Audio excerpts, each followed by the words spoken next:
In December of 1862, during one of the bloodiest battles of the Civil War, a single act of compassion stunned both armies.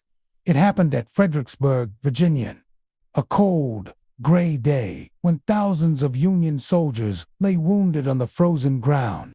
And the man who changed everything was a 19-year-old Confederate sergeant named Richard Rowland Kirkland, later known as the Angel of Marye's Heights. This is his true story. The battle no one could forget. On December 13, 1862, Union soldiers launched wave after wave of attacks against a stone wall at the base of Marye's Heights. Confederate forces, positioned behind that wall and on the hill above it, had a devastating advantage. The result was slaughter. Union troops were cut down by the thousands. By nightfall, the field was covered with bodies, some dead, many still alive, crying out in the cold, "Water! Water! Help me! Please!" Confederate soldiers on the hill above listened through the night, unable to sleep as the groans grew weaker. But anyone who climbed the wall to help would certainly be shot by Union sharpshooters. At least, that's what everyone believed. Kirkland makes a choice. That morning, a young South Carolina sergeant named Richard Kirkland approached his commander, General Joseph Kershaw. Kirkland was shaken. He said, "General, those men down there are hurt. They're crying for water. Let me go help them." Kershaw refused. It was too dangerous, certain death.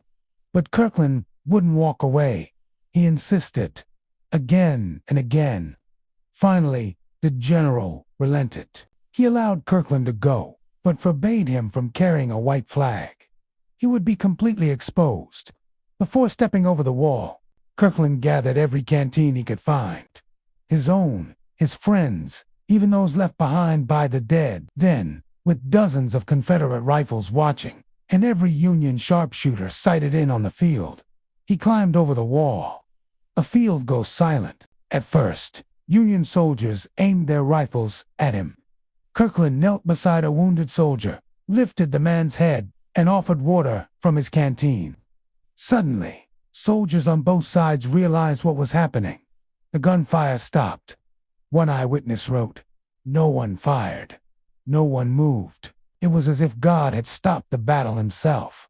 For nearly 2 hours, Kirkland moved from man to man, Union soldiers, not Confederates, giving water, adjusting blankets, propping heads on knapsacks, whispering to them that they were not alone.